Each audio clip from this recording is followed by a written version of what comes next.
The casino went silent before the cup even hit the floor.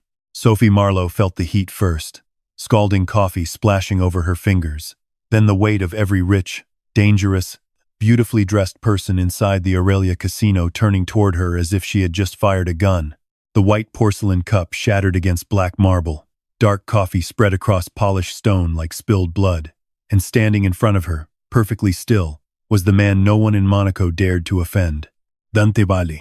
He wore a black suit that looked hand-cut from shadow, his broad shoulders motionless beneath the ruined fabric. Coffee dripped from the front of his shirt, down the lapel of a jacket worth more than Sophie made in a year. Around him, 6 men in tailored suits moved their hands toward their weapons. The roulette wheel behind him slowed until the little ivory ball clicked into silence. No one breathed. No one laughed. Even the violinist on the balcony stopped playing halfway through a note. Sophie's manager, Marcel, rushed forward, with his face already twisted in fury. "You stupid girl," he hissed. "Do you know who this is?" Sophie did. Everyone knew who Dante Vale was, even if they pretended not to. Billionaire investor, casino owner, shipping magnate, private art collector, a man whose name appeared in luxury magazines and international crime reports with equal frequency, a man whose enemies disappeared into the Mediterranean and whose friends became wealthy enough to forget their morals. In public, he was calm, elegant, untouchable. In whispers, he was the most feared mafia boss in Europe. Sophie opened her mouth, but no apology came out. Her hand was burning. Her heart was hammering. She had been awake for 19 hours, working a double shift after spending the morning at St. Aurelia Medical Center beside her mother's hospital bed, pretending not to notice another bill folded beneath the water pitcher. 1 hour earlier, Marcel had screamed at her in the kitchen for being too pale, too slow, too poor-looking for the casino floor. Now she had ruined the suit of the most dangerous man in the room.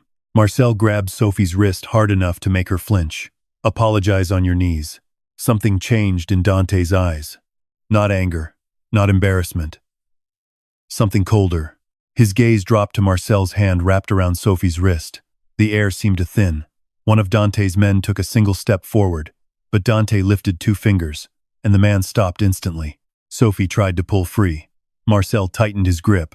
Dante spoke for the first time, his voice low enough that everyone leaned in to hear it. "Let her go." Marcel froze. "Mr. Vale, I only meant now." Marcel released Sophie so quickly she nearly stumbled. Dante caught her elbow before she fell, his hand firm but not rough, his touch brief enough to feel accidental and controlled enough to feel deliberate. His eyes met hers. They were not soft, not kind, but they were focused on her as if the rest of the casino had vanished. "Did he hurt you?" he asked. Sophie swallowed. "No." Dante looked at Marcel. "She lies badly." Marcel went pale. Sophie pulled her arm back, embarrassed by the attention, terrified by the silence, angry that every billionaire at every table now watched her like she was entertainment. "It was an accident," she said, forcing her voice not to break. "I'll pay for the cleaning." A few people laughed nervously. Dante did not. He looked down at the coffee staining his suit, then back at her. "You think I care about the suit?" Sophie did not answer. Dante turned to the casino floor. His voice remained calm. "Everyone out." The room did not move. He glanced once at his men. Then the casino erupted into motion. Bodyguards guided stunned guests away from baccarat tables. Dealers backed from their stations. A senator's wife clutched her pearls. A movie star whispered into her phone before one of Dante's men gently took it and crushed it beneath his shoe. Within minutes, the Aurelia Casino, the glittering heart of Monaco's midnight luxury, was empty except for Sophie, Marcel, Dante, and his armed shadows. Marcel's mouth opened and closed. "Sir, with respect, the casino cannot simply close. The owner, I bought it 12 minutes ago," Dante said. Marcel blinked. "What?" Dante removed his ruined jacket and handed it to one of his men. "This casino is mine now." Sophie stared at him. Dante's gaze never left Marcel. "You are fired." Marcel's face drained of color. "You can't." Dante stepped closer. He did not raise his voice. He did not need to. "You put your hands on a woman under my roof." "Your roof?" Sophie whispered before she could stop herself. Dante looked at her then, and for one strange second, the ruthless room became intimate. "Yes," he said, "my roof." Sophie should have been grateful. She should have been relieved. Instead, fear crawled under her skin. Men like Dante Vale did not protect waitresses out of kindness. They did not buy casinos over spilled coffee. They did not ruin powerful men because of a bruise on a stranger's wrist. Unless she was not a stranger. Sophie backed away. I don't want trouble. Dante studied her with unsettling patience. Trouble already knows your name. Before Sophie could ask what that meant, the casino's main doors burst open. 3 men in gray suits entered with guns drawn. Dante moved before Sophie understood what was happening. One moment he stood several feet away. The next, his body was in front of hers, shielding her completely as gunfire cracked through the casino. Glass exploded from the champagne wall. A chandelier shattered, raining crystal over the marble. Sophie screamed as Dante pushed her behind a roulette table and drew a gun from beneath his vest, with a calm so terrifying it looked almost rehearsed. He fired 3 times. 3 men fell. The entire attack lasted less than 10 seconds. When silence returned, Sophie was on the floor, shaking, coffee burning her hand, crystal glittering in her hair. Dante crouched before her, the barrel of his gun still smoking. For the first time, she saw something break through his control. Not fear for himself, but something far more dangerous. Fear for her.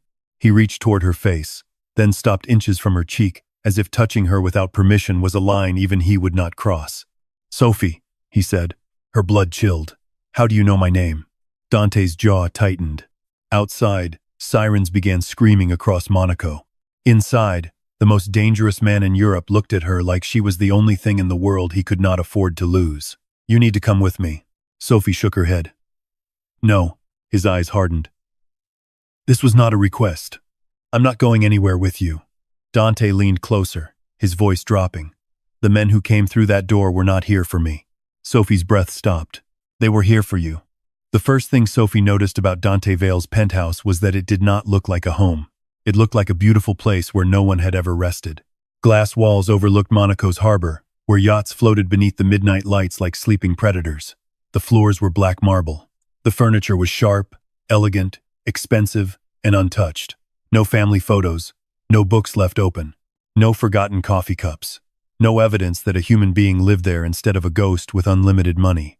Sophie stood near the entrance, arms crossed, refusing to sit. Dante's men moved with quiet precision. One checked the windows. Another sealed the private elevator. A third spoke Italian into an earpiece, his voice too low for Sophie to understand. Dante stood by the bar, removing his cufflinks, as if surviving a shootout was merely an inconvenience. Sophie's burned hand throbbed. A woman in a Navy medical uniform entered carrying a silver case. Miss Marlowe, I need to look at your hand. I'm fine. Dante looked at her. You are burned. I said I'm fine. You say many things that are untrue. Sophie glared at him. And you say things like you own people? His mouth did not move, but something in his eyes sharpened. If I owned you, Sophie, you would not still be standing by the door planning how to run. Her pulse jumped. I'm not planning anything. You looked at the elevator twice, the service hall once, and the balcony long enough to consider whether the drop would kill you. Sophie hated that he was right. The nurse gently took her hand. This time, Sophie let her. The burn was red, angry, ugly. When the ointment touched her skin, she winced despite herself. Dante noticed. His fingers tightened around the edge of the bar. You can stop staring, Sophie said. I can. But you won't? No. The honesty was worse than flirting. It made the air feel charged, dangerous, too warm. The nurse bandaged Sophie's hand, gave Dante instructions instead of Sophie, then left. The moment the door closed, Sophie faced him. I need to go to the hospital. Dante poured water into a crystal glass and handed it to her. Your mother is asleep. Sophie went still. The glass never reached her hand. What did you say? Dante's expression revealed nothing. Your mother's condition is stable. Her fever broke at 9:40. Sophie felt the room tilt. How do you know that? Dante did not answer. Her voice rose. How do you know anything about my mother? He set the glass on the counter. Because I pay her doctors. The words landed harder than the gunfire. Sophie stared at him, unable to process them. No. Yes. No. She repeated, shaking her head. There's a charity fund. The hospital said a private foundation. My foundation. She stepped back as if he had touched her. Why? Dante's eyes moved over her face. careful, unreadable. Because debts matter. I don't owe you anything. Not your debt. Sophie's anger cracked through the shock. Then whose? For the first time, Dante looked away. That frightened her more than his stare. Your mother saved my life 17 years ago. Sophie laughed once, but it came out broken. That's impossible. It is not. My mother was a nurse. Yes. She worked emergency rotation in Nice for 1 year. Yes. Sophie's throat tightened. Her mother rarely spoke about that year. When she did, her voice always changed, like she was remembering a storm no one else could see. Dante walked toward the window. Monaco glittered beneath him. A boy was brought in with 2 bullet wounds and no name. Police were told he was dead before sunrise. Your mother changed the records, hid him in a supply room, and lied to men who would have killed her if they knew. Sophie could see it too clearly. Her mother younger, braver, standing between violence and a wounded boy. You, Sophie whispered. Dante nodded once. Why didn't she tell me? Because I asked her not to. Sophie's chest tightened with betrayal. You've been in our lives this whole time? Not in your life. You paid bills. You knew where I worked. You knew my name. You knew my mother's fever broke. Her voice shook. That is not distance. Dante turned back. It is the closest thing to distance I could manage.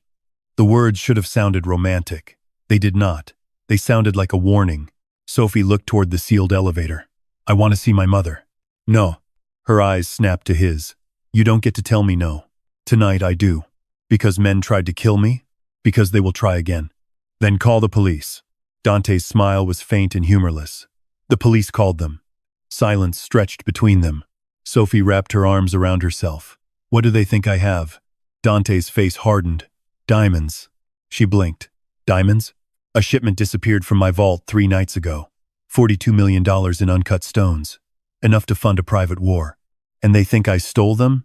Sophie nearly laughed. I serve coffee to drunk billionaires for tips. They do not think you stole them. His voice dropped. They think someone hid them on you. Sophie looked down at her uniform, her apron, her bandaged hand. That's insane. Dante stepped closer. Not enough to touch her. Enough to fill the room. Victor Caruso does not need truth. He needs a reason to start a war. The name meant nothing to Sophie, but the way Dante said it made her stomach tighten. Who is he? A man who believes everything can be bought, including loyalty, judges, women, and blood. Dante's eyes darkened. He was told the diamonds passed through your hands at the casino tonight.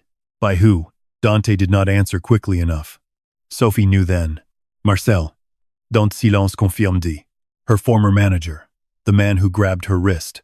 The man who sent her to Dante's table with shaking hands and a tray too full. He set me up, Sophie whispered. Yes. Sophie sank onto the edge of a white sofa that probably cost more than her mother's surgery. The room blurred at the edges. She had spent years thinking poverty was the danger. Bills, rent, hospital forms, insomnia. She had not known danger could wear a tuxedo, smile across a casino floor, and place stolen diamonds into the path of a waitress who just wanted her mother to live. Dante came closer. Look at me. She did not. Sophie. Something in his voice made her lift her eyes. You are not alone in this. She stared at him. That's what scares me. His expression barely changed, but the words struck him. She saw it in the small tightening around his mouth. Good, she thought. Let him feel something. A phone rang. One of Dante's men answered, listened, then looked toward him. Boss, hospital security says 2 men just entered the east wing. Sophie stood so fast the room spun. My mother. Dante was already moving. Get the cars. I'm coming. No. Sophie stepped into his path. If you try to leave me here, I'll scream loud enough for all of Monaco to hear. His eyes locked on hers. This is not bravery. It is panic. It's my mother. That silenced him. For a moment, the cold, fair-haired, untouchable man looked at her not as an obstacle, but as someone standing in a fire he recognized. Then he took a gun from one of his men, checked it, and tucked it beneath his jacket. Stay behind me, he said. Sophie lifted her chin. I don't take orders from you. Dante leaned close enough that she could smell smoke, coffee, and expensive cologne. You will tonight. The hospital smelled like antiseptic and rain. By the time Dante's convoy arrived, black SUVs sliding against the curb beneath flashing emergency lights, Sophie had clawed her nails into her palms hard enough to leave marks. Dante sat beside her in the back seat, silent, one hand resting near his gun, the other on his knee. He did not touch her. He did not comfort her. But every few seconds, his gaze moved to her face, measuring her fear as if it were another threat he planned to eliminate. St. Aurelia Medical Center was supposed to be safe. White walls, quiet elevators, nurses who knew Sophie by name, a vending machine on the third floor that ate coins, a chapel with fake candles where Sophie sometimes sat when she could not afford to cry anywhere else. Tonight, it looked occupied. Dante's men flooded the lobby first. Hospital staff froze as armed men in black suits moved through the bright sterile space with terrifying discipline. Sophie pushed past them and ran for the elevator. Dante caught her wrist, not hard but firm. She spun on him. "Don't." He released her instantly. The elevator doors opened. Inside stood a man in a gray suit, holding a suppressed pistol. Dante fired before the man fully raised his arm. Sophie screamed as the body dropped backward into the elevator. Nurses ducked behind the reception desk. Somewhere down the hall, alarms began shrieking. Dante stepped into the elevator first, kicked the gun away, then held his arm out to block Sophie from seeing too much. It was a strangely protective gesture from a man who had just killed someone 3 feet in front of her. "Eyes on me," he said. Sophie's breath came fast. "I can't do this." "Yes, you can. You don't know me." His eyes cut to hers. "I know you worked 17 hours yesterday, then slept in a hospital chair because your mother asked you not to go home alone. I know you hide cash in a coffee tin above your refrigerator. I know you stopped eating lunch to pay for medication insurance denied." Sophie's face went cold. "That is not knowing me. That is watching me." Dante absorbed the accusation without flinching. "Yes." The elevator climbed. Sophie stared at him. "Why?" His jaw shifted. "Because your mother saved a boy no one else would save. That explains her bills, not me." The doors opened before he answered. The third-floor hallway was dark except for emergency lighting. Sophie's heart nearly stopped. Her mother's room was at the end, door half open, curtain moving in the draft. A nurse lay unconscious near the medication cart. Sophie ran. This time Dante did not stop her. He moved with her, gun drawn, body angled slightly in front of hers. At the room, Sophie pushed inside. Her mother's bed was empty. For one impossible second, Sophie could not understand what she was seeing. The sheets were tangled. The IV had been ripped loose. A small streak of blood marked the floor. Then Sophie saw the note pinned to the pillow with a diamond brooch. "Tell Vale to return what he stole." Sophie's knees weakened. Dante caught her before she fell. This time, she did not pull away. "They took her," Sophie whispered. Dante read the note once. Something terrible happened to his face. The calm did not disappear. It deepened. It became absolute.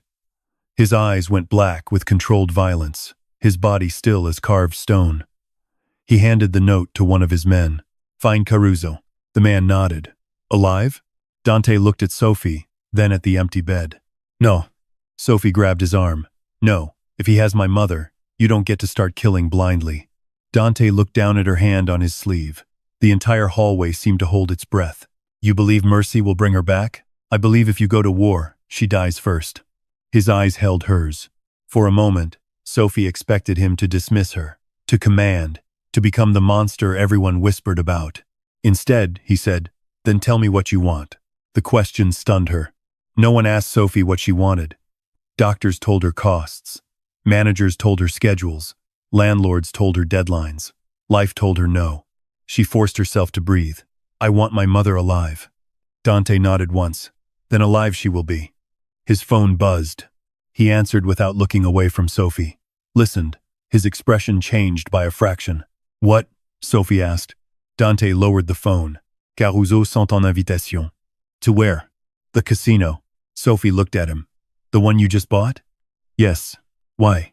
Dante's gaze moved to the diamond brooch on the pillow. "Because he wants the world to watch me choose between my empire and your mother." The Aurelia casino reopened at dawn, with blood still hidden beneath the marble. Victor Caruso arrived like a man attending theater. White dinner jacket, silver hair, smile sharp enough to cut silk. He brought cameras, lawyers, 2 corrupt police officials, and Sophie's mother in a wheelchair. Sophie saw her through the security feed from Dante's penthouse office above the casino floor and pressed both hands to the screen. Her mother looked pale but alive. A bruise darkened one cheek. Her oxygen tube was still in place. Rage rose through Sophie so violently she almost could not breathe. Dante stood beside her, watching the footage with lethal silence. Caruso stepped into the center of the casino and lifted his arms. Dante Vale, come down before I begin removing pieces of what you love. Sophie turned to Dante. I'm going with you. No, she's my mother, and you are his leverage. Sophie faced him fully. You don't get to protect me by locking me away while my mother is used as bait. Dante's gaze hardened. That is exactly what I get to do. No, Dante. That is what you want to do because it lets you control the fear. His eyes flashed. She stepped closer, reckless now. You think if you put me behind enough walls, you won't have to feel helpless. But my mother is down there because of secrets you kept from us. So if you want me to trust you, stop treating me like another vault you can lock. For several seconds, no one in the room moved. Dante's men looked anywhere but at their boss. Dante stared at Sophie with an expression she could not read. Anger, fascination, something more dangerous. Then he reached into his jacket, removed a small black earpiece, and placed it in her palm. You stay behind my left shoulder, he said. If I tell you to move, you move. If I tell you to run, you run. If he speaks to you, you do not answer, unless I say so. Sophie put the earpiece in. Anything else? Dante's gaze dropped briefly to her mouth, then returned to her eyes. Yes, he said quietly. Do not make me watch you die. The words stole her breath. Before she could answer, he turned away. They descended through a private elevator surrounded by armed men. The casino floor looked different in daylight. Less magical, more brutal. Broken glass had been swept away, but bullet marks remained in the walls. The roulette tables were empty. The chandeliers glittered above a room full of men pretending not to be afraid. Caruso smiled when he saw Sophie. Ah, he said, the waitress who spilled coffee and bought herself a king. Dante's voice was flat. Release the woman. Caruso placed a hand on Sophie's mother's shoulder. Sophie nearly lunged, but Dante's arm shifted subtly in front of her. So protective, Caruso said. That is new. I remember when you protected nothing but money. Dante did not react. Caruso's eyes moved to Sophie. Has he told you why your mother saved him? Sophie's pulse spiked. Dante's expression remained cold. Caruso smiled wider. No, of course not. Dante Vale does not tell women the ugly parts until after they are trapped. Sophie looked at Dante. What is he talking about? Caruso answered for him. 17 years ago, your mother saved a wounded boy, but she also stole something from the men chasing him. That's a lie, Sophie said. Is it? Caruso reached into his pocket and removed a velvet pouch. He poured several uncut diamonds into his palm. These were part of the same shipment. Your mother hid the rest. Sophie shook her head. No. Caruso leaned toward her mother. Tell her, Evelyn. Sophie's mother lifted her tired eyes. Sophie, I'm sorry. The room tilted. Dante's jaw tightened. Evelyn's voice trembled. I didn't know what they were at first. I thought they were evidence. I thought if I kept them hidden, the men who shot him would never come back. Sophie could barely speak. You had diamonds this whole time? Not for money, her mother whispered. For insurance. Caruso laughed softly. And now I want them. Dante stepped forward. Every gun in the room lifted. Take your hand off her. Caruso's smile faded. Give me the diamonds. I do not have them. No, Caruso said. But she does. Everyone looked at Sophie. Her stomach dropped. Caruso pointed at her mother's medical bracelet. The equipment. The oxygen case. The little daughter carrying medicine between hospital and home for years. You moved millions in stones without knowing it. Sophie remembered the heavy medical case. The replacement parts delivered by anonymous courier. The strange battery packs the hospital never questioned, because the private foundation paid for everything. Dante looked at one of his men. Check the apartment. Caruso sighed. Tu lata. A screen above the casino bar flickered on. Sophie's apartment appeared in live footage. Her tiny kitchen. Her mother's old blue coat over the chair. 2 masked men tearing through drawers. Then one held up the oxygen case. Sophie went cold. Caruso smiled. Found it. Dante did not look at the screen. He looked at Sophie. That terrified her because she recognized the calculation in his eyes. No, she said. He said nothing. Dante no. Caruso watched them both, delighted. There it is. The choice. Dante took one step toward Sophie. She knew before he spoke. I can recover diamonds, he said quietly. I cannot recover your mother if he kills her here. Sophie stared at him. You're going to let them take it? Yes. That shipment could start a war. It already has. Caruso laughed. Romance has made you stupid. Dante's eyes never left Sophie. No, it has made me precise. Then he turned and shot the chandelier above Caruso's men. Chaos exploded. Crystal rained down. Men shouted. Sophie threw herself toward her mother as Dante's men opened fire. Caruso's guards scattered. The corrupt police ducked behind tables. Dante moved through the violence like something made for it, calm and devastating, every shot controlled, every step deliberate. Sophie reached her mother's wheelchair and grabbed the handles. "Mum, hold on." A man lunged for them. Dante appeared behind him and slammed him into a blackjack table so hard the wood cracked. Sophie looked up, breathless, and Dante's eyes met hers for one blazing second. "Go," he said. She ran. Behind her, the casino became thunder. They escaped through a service corridor beneath the kitchen, down a spiral staircase into tunnels Sophie had never known existed. Dante joined them at the bottom with blood on his collar. Not his, she hoped, though she hated that she cared. Evelyn was shaking. Sophie knelt before her mother, touching her face, her hair, her hands. I'm here. I'm sorry," Evelyn whispered. Sophie fought tears. "Not now." Dante looked at his men. "Safe House 3. One of them nodded. "The harbor?" "No. The church." Sophie looked up. "Church?" Dante's mouth tightened. Caruso will expect luxury. He always forgets where desperate people pray. The abandoned church sat above a foggy harbor outside Monaco, hidden between cliffs and cypress trees. Its windows were broken. Its altar was covered in dust. Rain tapped through holes in the roof and gathered in silver puddles across the stone floor. Yet beneath the ruins, Dante's men revealed a hidden safe house with reinforced doors, medical equipment, weapons, and enough supplies to survive a siege. Sophie's mother was placed in a clean bed behind glass. A private doctor arrived within 20 minutes. Sophie stayed beside her until exhaustion made her vision blur. When she finally stepped into the hallway, Dante was there. Of course he was. He stood beneath a broken stained glass window, blood drying at his temple, shirt sleeves rolled, gun resting loosely in one hand. Rainlight touched his face in blue and red fragments, making him look less like a man and more like a warning painted by saints who had lost faith. "You're bleeding," Sophie said. "It's nothing. You all say that before collapsing." His eyes shifted to hers. "You are angry." "I'm past angry." "At me?" "At everyone." Her voice cracked, despite her effort to control it. "My mother lied. My manager set me up. A mafia boss has apparently been stalking my life for years. Men died in front of me.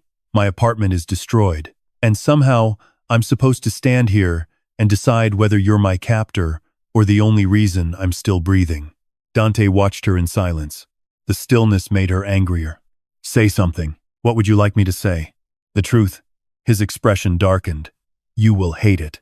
I'm starting to think that's all you know how to give me." Dante looked toward the old chapel.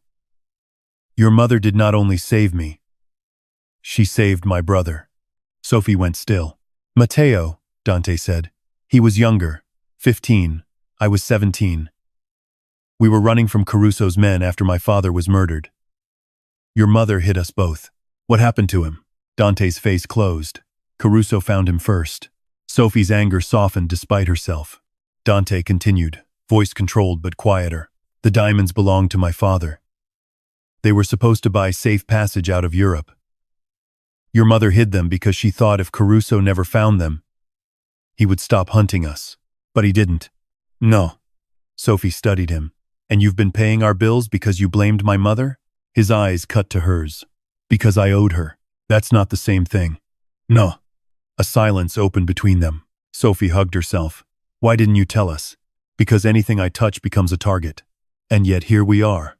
His jaw tightened. "Yes." She stepped closer. "Did you watch me because of the debt, or because of me?" The question seemed to strike something deep. Dante did not answer. That was answer enough. Sophie's heartbeat slowed into something heavy. "How long?" "Sophie." "How long?" His eyes held hers. "Since the winter you worked 3 jobs and fell asleep on the bus outside the hospital." She remembered that winter. Cold rain, empty stomach, shoes with holes, crying silently into her scarf because her mother needed surgery, and Sophie had $16 left. "You were there?" "In a car across the street." She almost laughed from the pain of it. Of course you were. I sent money the next morning. But you didn't come inside. No. Why? His gaze lowered for the first time. Because you were holding your mother's hand like she was the only thing keeping you alive. I understood that kind of love. And I knew if I came inside, I would want to stay. Sophie's breath caught. Dante looked back at her. And there it was. The crack beneath the cold. Not softness. Hunger. Restraint. A loneliness so old. It had become armor. He reached toward her burned hand, stopping before his fingers touched the bandage. Does it hurt? Yes, she whispered. His hand remained suspended in the space between them. May I? The question undid her more than any command could have. She gave a small nod. Dante took her hand carefully, as if it were something breakable, though nothing in his world treated life that way. His thumb brushed the edge of the bandage. The touch was barely there. Sophie felt it everywhere. For one breath, neither of them moved. Then gunfire erupted above the church. Dante dropped her hand and became lethal again. Stay with your mother. No. His eyes flashed. Sophie, I'm done hiding without knowing what's happening. A crash shook dust from the ceiling. One of Dante's men shouted from the stairwell. Dante looked at Sophie, and she saw the battle inside him. Control versus fear. Instinct versus respect. The man who wanted to lock her away versus the man beginning to understand she would never forgive him for it. Finally, he handed her a small pistol. She stared at it. Have you used one? He asked. No. Then do not fire unless someone comes through that door who is not me. That's your plan? My plan is to kill everyone before that happens. He turned. Sophie grabbed his sleeve. He froze. Don't die, she said. For a moment, the gunfire, the rain, the ruined church all disappeared. Dante looked at her hand on him like it was the first mercy he had ever received. Then he leaned down, close enough that his breath touched her temple, but he did not kiss her. I have no intention of leaving you with my enemies. Then he was gone. The attack lasted 18 minutes. Sophie counted every one. She sat beside her mother's bed with the pistol shaking in her hands while violence hammered through the church above. Her mother drifted in and out of consciousness, whispering apologies that Sophie could not yet bear to accept. Once, footsteps ran past the hidden door. Once, someone screamed Dante's name. Once, the lights went out and Sophie had to sit in total darkness, listening to men die beneath a chapel where people had once begged God for peace. When the door finally opened, Sophie raised the gun. Dante stood there covered in blood. For one horrifying second, she could not tell how much was his. Then he swayed. Sophie dropped the pistol and ran to him. He caught the wall with one hand, jaw clenched, a dark stain spreading across his ribs. You said you weren't going to die, she breathed. I said I had no intention. That is not funny. I was not joking. He slid down against the wall despite himself. Sophie pressed her hands to the wound, panic rising hot and wild. Doctor, she screamed. Dante grabbed her wrist. Sophie, don't. Look at me. No, look at me. She did, tears burning her eyes. His face was pale, but his gaze was steady. You are safe. The words broke something in her. You don't get to make that your last sentence. His mouth softened almost imperceptibly. You are very demanding for a waitress, and you're very dramatic for a billionaire criminal. A faint breath escaped him, almost a laugh, almost human. The doctor arrived with Dante's men, and Sophie was pushed back as they cut his shirt open. She stood there shaking, his blood on her palms, realizing with terrible clarity that fear had changed shape. She was no longer only afraid of him. She was afraid of losing him. Dante survived because men like him seemed too stubborn for death. But the wound changed everything. For 2 days, Sophie stayed in the safe house while rain turned the harbor gray, and Caruso's war spread across Monaco. News channels called it a criminal power struggle. The police blamed foreign smugglers. The casino remained closed behind yellow tape, though everyone knew the truth hid beneath money. Dante recovered in a room that had once been a priest's chamber. He hated pain medication, hated weakness, hated being told to rest. Sophie discovered this because every few hours she found him trying to stand, and every few hours she threatened to sedate him herself. You are not my nurse, he said on the second night. No, a nurse would be nicer. I can replace you with one. You could try. He leaned back against the pillow, exhausted despite his glare. You are not afraid enough of me. Sophie sat in the chair beside his bed. I'm afraid of you. His eyes shifted. I'm just more annoyed right now. Something like warmth passed through his expression and vanished quickly. The intimacy between them grew in fragments, neither of them named. Sophie changing the bandage at his ribs, her fingers brushing skin marked with old scars. Dante pretending not to watch her face. Late-night conversations in the chapel when neither could sleep. His men lowering their voices when she entered, not out of disrespect, but because they had begun to understand she occupied a place no one else did. Dante did not become soft. He remained controlling, ruthless, and terrifying.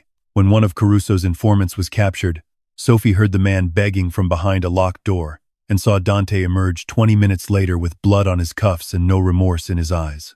She should have run from him then. Instead, she confronted him in the chapel. "Did you kill him?" Dante stood before the broken altar. "No, but you hurt him." "Yes." Sophie swallowed.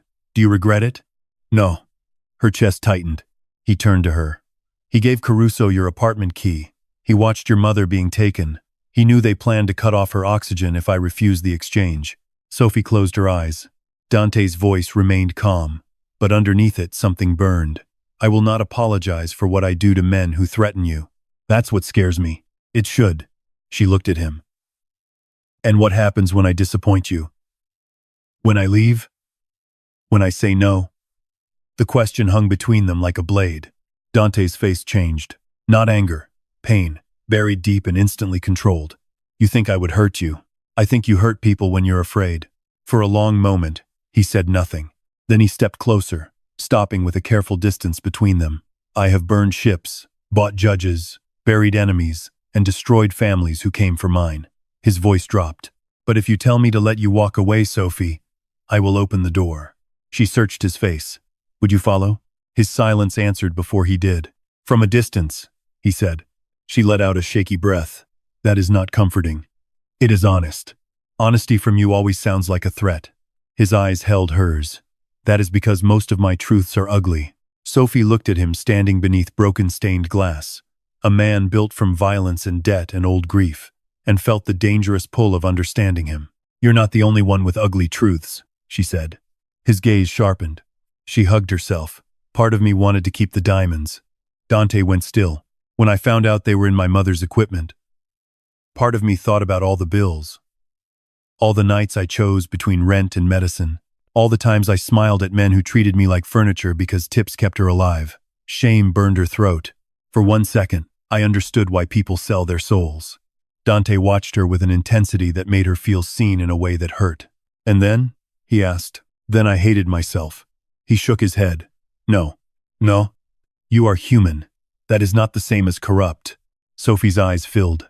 Dante took 1 step closer, then stopped. Always stopping.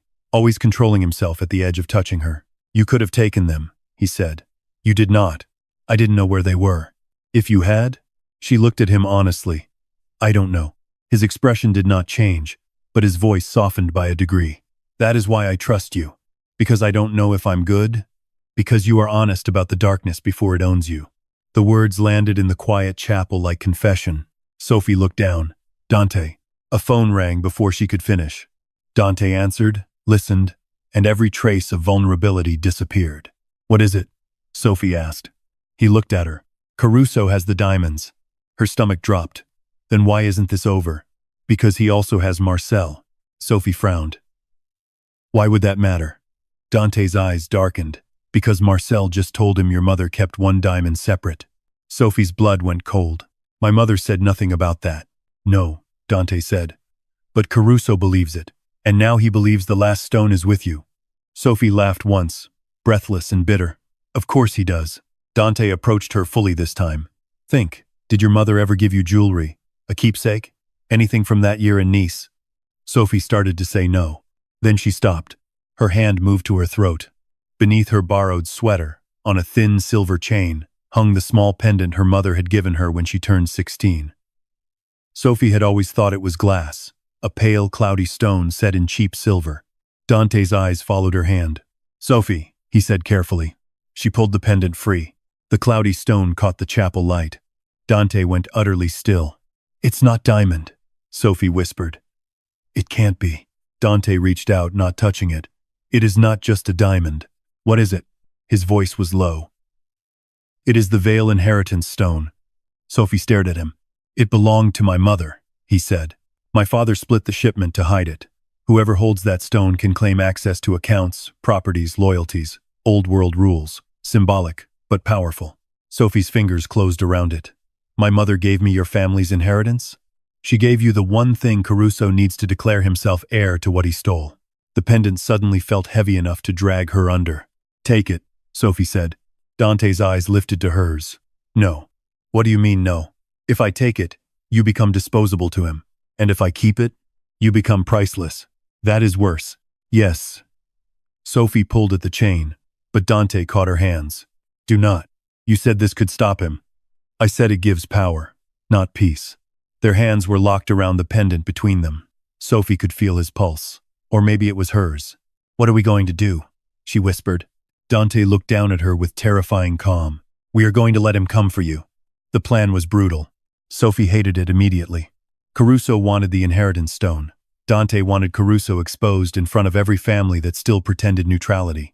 The exchange would take place at the old Monte Carlo Opera House, abandoned for renovations, owned through shell companies by 3 rival syndicates, and watched by enough hidden cameras to make betrayal permanent. Sophie would wear the pendant. Dante would stand beside her. Caruso would bring the diamonds. And everyone would learn who really controlled Monaco. You are insane, Sophie told Dante when he finished explaining. Yes, that wasn't an invitation to agree. It was accurate. You want to use me as bait. I want to end this before he spends the next 10 years sending men through every door you open. Sophie paced the safe house kitchen, hands trembling with anger. You promised to protect my mother. She will be moved before the exchange. And me? His gaze followed her. I will be with you. That is not the same as safe. No, he said. It is the closest thing my world allows. She stopped pacing. I hate your world. So do I. The answer surprised her. Dante looked toward the rain-streaked window. Do you think I wanted this? I don't know what you want. His eyes returned to her. The silence sharpened. You, he said. The word hit like a match in a room full of gasoline. Sophie stopped breathing. Dante's face remained controlled, but his eyes did not. Not as a possession, not as repayment, not as a weakness Caruso can exploit. His voice lowered. I want you alive, furious, free to hate me in whatever city you choose. I want you drinking terrible hospital coffee beside your mother. I want you safe enough to forget my name, if that is what peace costs you. Sophie's eyes burned. And if I don't want to forget? His restraint cracked. He crossed the room in 3 steps, then stopped, just before touching her. Hands flexing at his sides like holding himself back, caused physical pain. Then do not ask that unless you understand what I am. I understand more than you think. No, his voice turned rough. You see moments of mercy, and think they excuse the rest. I don't. I have killed men. I know. I will kill more. I know. If Caruso touches you, I will become something you cannot look at. Sophie stepped closer. He went still. Maybe I'm not asking for something clean, she whispered. Dante's gaze dropped to her mouth. The air between them changed, tightened, burned. He lifted his hand slowly and brushed one strand of hair away from her cheek. His fingers barely touched her skin, but Sophie felt the tremor he tried to hide. I should not want you, he said. But you do. Yes. She looked at him. Then stop pretending distance makes this safer. For 1 second, his control failed. Dante kissed her like a man losing a war inside himself. It was not gentle at first. It was restrained hunger breaking through steel, his hand at her jaw, the other at her waist, pulling her close and then stopping as if remembering she had not belonged to his violence. Sophie kissed him back with all the fear and anger and relief she could not name. He made a low sound against her mouth, something almost broken, and then he pulled away first, breathing hard. His forehead rested against hers. That cannot happen again, he said. Sophie's eyes remained closed. Liar. His thumb moved once along her cheek. Yes. The opera house smelled of dust, velvet, and old power. Sophie entered beneath a ceiling, painted with angels who looked down on men carrying guns. She wore a black dress Dante had chosen because it concealed body armor beneath elegance. The pendant rested at her throat like a visible death sentence. Dante walked beside her in a black suit, pale from his wound but terrifyingly composed. His men moved in the shadows above the balconies.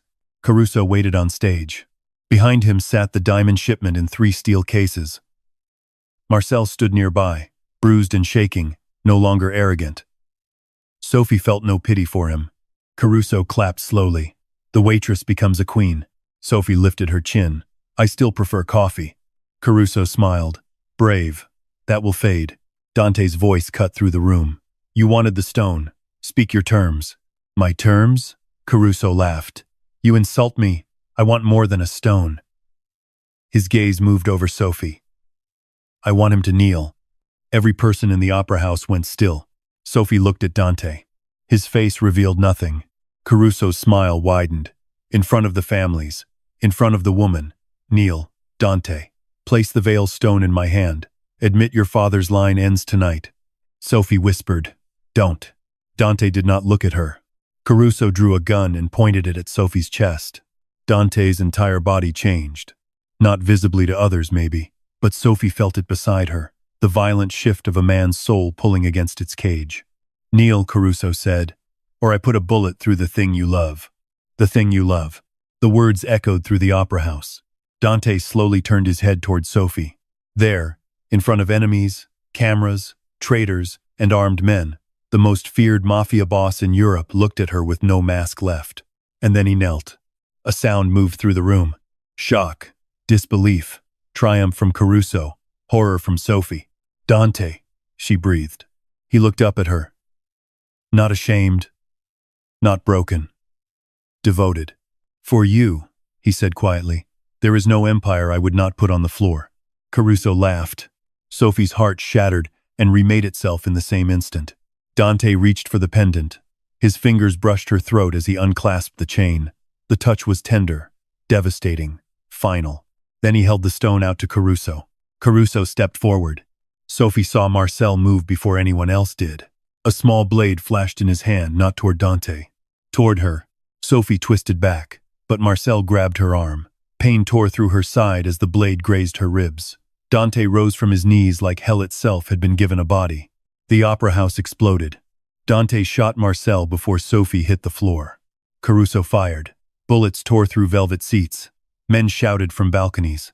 Dante's men opened fire from above, and the hidden cameras broadcast everything to every family watching across Europe. Caruso threatening a woman, demanding false inheritance, betraying exchange law, breaking every rule he had claimed to defend.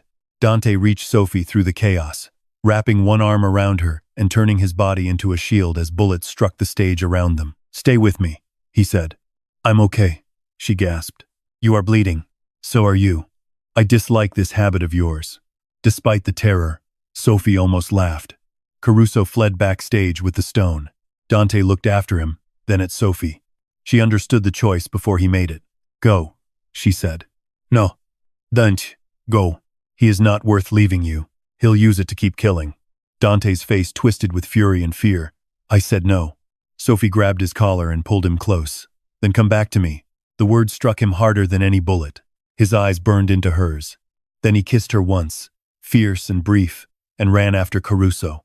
Sophie was carried to the side corridor by one of Dante's men as the opera house became a battlefield. She pressed a hand to her bleeding side and watched through blurred vision as Dante chased Caruso onto the rooftop helipad above the opera house. Rain had begun again. Of course it had. On the security monitor, Sophie saw them fighting beneath the storm. Monaco glittering far below. Caruso held the pendant in one fist and a knife in the other. Dante moved slower because of his wound, but rage made him relentless. Caruso shouted something the cameras did not catch. Dante answered with his fists. They crashed against the rail. The pendant fell, skidding toward the edge. Caruso lunged for it. Dante caught him by the throat. For one moment, Sophie thought Dante would throw him over. She saw the temptation, saw the monster, saw the man choose. Dante dragged Caruso back from the edge and slammed him to the ground instead, holding him there as sirens wailed below. Not police sirens bought by Caruso. International enforcement, journalists, witnesses, families watching live. Caruso was finished. Dante picked up the pendant and looked toward the camera. Even through the screen, Sophie felt his gaze find her. Then the rooftop door behind him opened.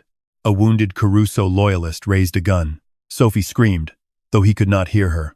The shot rang out. Dante turned too late. A figure stepped between them.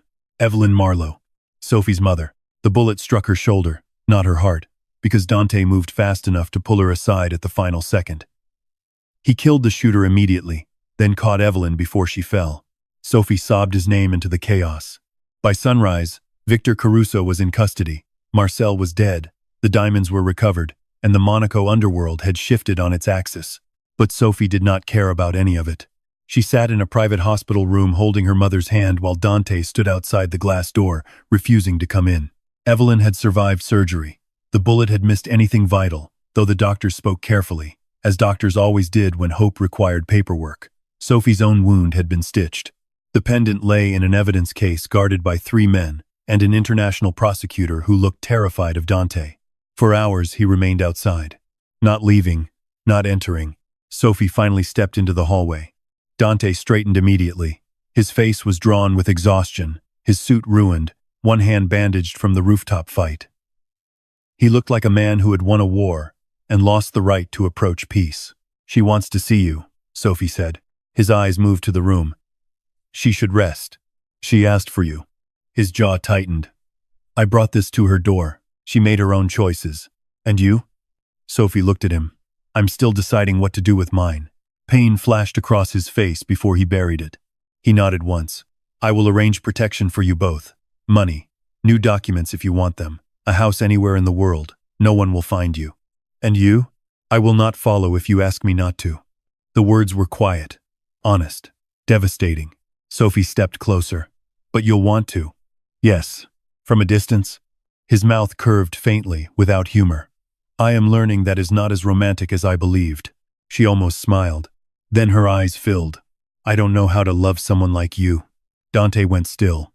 She continued before fear stopped her. "I don't know how to make peace with what you've done. I don't know how to live in your world. I don't know how to stop being angry that you watched us struggle instead of trusting us with the truth." He absorbed every word like punishment deserved. "But I also know," she whispered, "that when everyone else saw me as leverage, you saw me as a person. When Caruso asked you to kneel, you did. When you could have killed him, you didn't. And when I told you not to lock me away, you listened." Dante's expression broke, just slightly. "I am not a good man," he said. "No." Sophie touched his bandaged hand. "But you may be a man who still has a choice." His fingers closed around hers with careful restraint. "Choose what?" he asked. She looked through the glass at her sleeping mother, then back at him. "Who you become after this." Months later, the Aurelia Casino reopened. Not as a casino. Sophie stood beneath the restored chandelier in a cream dress, watching sunlight pour across the marble where blood had once dried. The roulette tables were gone. In their place were long dining tables, a clinic wing, and a charity foundation office for women trapped by medical debt, workplace abuse, and dangerous men with expensive smiles. The sign outside read, "The Evelyn Marlowe House." Her mother had cried when she saw it. Sophie had almost cried too, but then Dante appeared beside her and silently handed her coffee in a paper cup, as if the entire story had begun again in a gentler universe. She took it from him. "Brave of you." His eyes warmed. "I trust your hands." "You shouldn't. I started a mafia war with coffee. You ended one with courage." She looked at him. Dante Vale was still dangerous. Still feared. Still followed by men who would kill for him. He had not become soft. He had become honest. There were still shadows around him, but now he stepped out of them when she asked. Behind them, women moved through the building carrying files, medicine, children, hope. The place that once devoured money now gave people a chance to breathe. Dante looked toward the old VIP balcony. "I should have done this years ago." Sophie studied his profile. "You weren't ready." "And now?" She slipped her hand into his. His gaze dropped to their joined fingers. For a man who had faced guns without blinking, he looked almost undone by the simple public tenderness. "Now you're learning," she said. He turned toward her. "And you?" Sophie smiled faintly. "I'm learning not every dangerous thing comes to destroy you." Dante stepped closer, slow enough to let her choose, close enough that the room faded.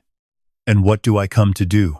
She looked up at him, remembering coffee on black marble, gunfire and chandeliers, rain on broken churches, a powerful man kneeling because her life mattered more than his empire. "You come to remind me," she whispered, "that even monsters can protect something beautiful." Dante's eyes darkened with emotion he no longer tried to hide. "I was not protecting something beautiful," he said. I was protecting the woman who made me want to become worthy of standing beside it.